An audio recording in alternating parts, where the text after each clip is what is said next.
സംസ്ഥാനത്തെ പോലീസ് സ്റ്റേഷനുകളിലേക്ക് കോൺഗ്രസ് നടത്തിയ മാർച്ചിൽ വ്യാപക സംഘർഷം. എറണാകുളത്തും തൃശൂരും പ്രവർത്തകർക്ക് നേരെ പോലീസ് ജലപീരങ്കി പ്രയോഗിച്ചു. കണ്ണൂർ, കോഴിക്കോട്, മലപ്പുറം എന്നിവിടങ്ങളിൽ പോലീസും പ്രവർത്തകരും തമ്മിൽ ഉന്തും തള്ളുമുണ്ടായി.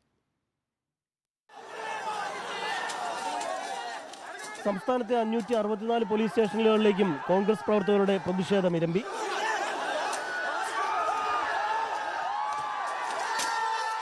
എറണാകുളത്ത് പോലീസ് കമ്മീഷണർ ഓഫീസിലേക്ക് നടത്തിയ മാർച്ചിന് പോലീസ് ബാരിക്കേഡ് തീർത്തു.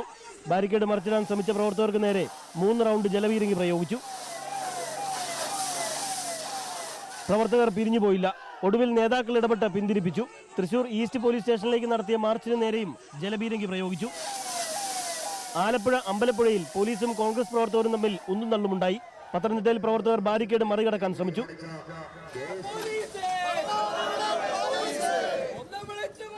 മലപ്പുറം, വണ്ടൂർ അടക്കമുള്ള പ്രദേശങ്ങളിൽ പ്രവർത്തകരും പോലീസും തമ്മിൽ ഉന്തും തള്ളുമുണ്ടായി. കോഴിക്കോട് ജില്ലയിലെ നാദാപുരം, മുക്കം, ബേപ്പൂർ, ഫറൂഖ് തുടങ്ങിയ സ്ഥലങ്ങളിൽ നേരിയ സംഘർഷമുണ്ടായി. കണ്ണൂർ, വളപട്ടണം അടക്കമുള്ള സ്ഥലങ്ങളിൽ സംഘർഷമുണ്ടായി. പ്രതിഷേധ മാർച്ചുകളിൽ പ്രകോപനമുണ്ടായെങ്കിലും പോലീസ് സംയമനം പാലിച്ചു. വിവിധ ബ്യൂറോകൾക്കൊപ്പം റിപ്പോർട്ടർ, കൊച്ചി.